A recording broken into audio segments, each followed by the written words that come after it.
जंगल की रहस्यमय कहानी। एक बार की बात है। रामपुर नामक गांव में 3 दोस्त रहते थे, रौनक, अर्जुन और यश। गर्मियों की छुट्टियों में तीनों दोस्त बहुत बोर हो जाते थे, इसलिए उन्होंने एक दिन एडवेंचर ट्रिप पे जाने का प्लान किया। वह जंगल में कैंपिंग करने के लिए प्लान बनाते हैं। इसके लिए तीनों अपनी पेरेंट्स की परमिशन मांगते हैं, पर उनके पेरेंट्स उन्हें परमिशन नहीं देते। वह जिद करके जंगल में कैंपिंग का प्लान करते हैं और गाड़ी लेके बहुत दूर किसी जंगल में जाते हैं। वहां वह कैंप फायर लगाकर तीनों दोस्त बातें करते हैं और गेम्स खेलते हैं। वह गॉसिप करते हैं और एक दूसरे को जोक सुनाते हैं और खाना खाकर फिर वह कुछ देर बाद टेंट में चले जाते हैं। वह तीनों कैंपिंग को और इंटरेस्टिंग बनाने के लिए फोन में हॉरर फिल्म देखते हैं।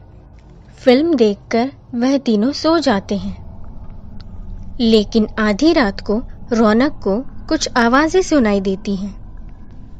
वह उठकर टेंट के बाहर जाके देखता है, लेकिन बाहर कोई नहीं होता।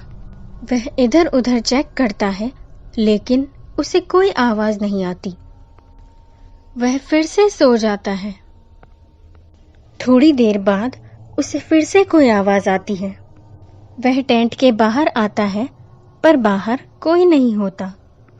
वह अपने फ्रेंड यश को जगाता है और उसे सारी बात बताता है।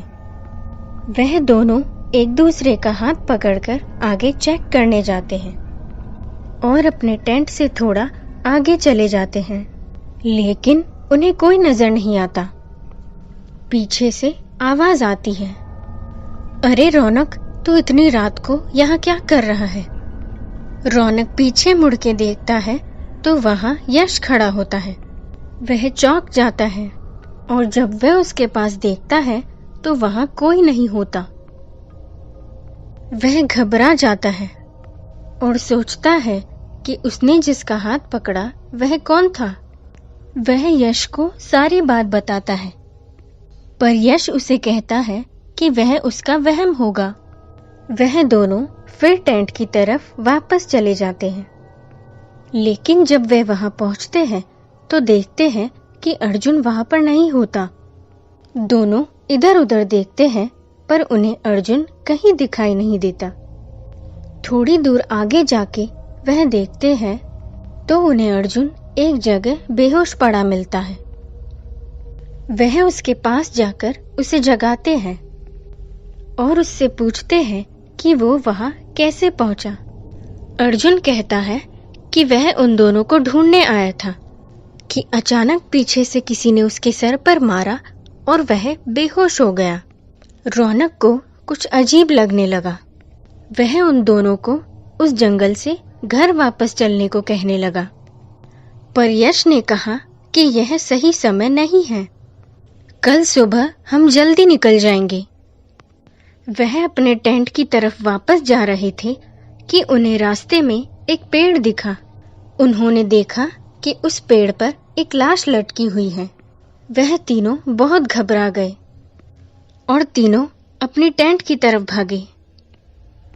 यश कहता है, शायद हमें अभी यहाँ से निकल जाना चाहिए, वरना बहुत देर हो जाएगी। वह तीनों तुरंत अपना सामान बांधकर गाड़ी में बैठकर उस जगह से निकल जाते हैं। घर आकर वह अपने पेरेंट्स को सारी बात बताते हैं और उनसे माफी मांगते हैं। इस कहानी से हमें यह सीख मिलती है कि हमेशा हमें अपने माता पिता की बात माननी चाहिए।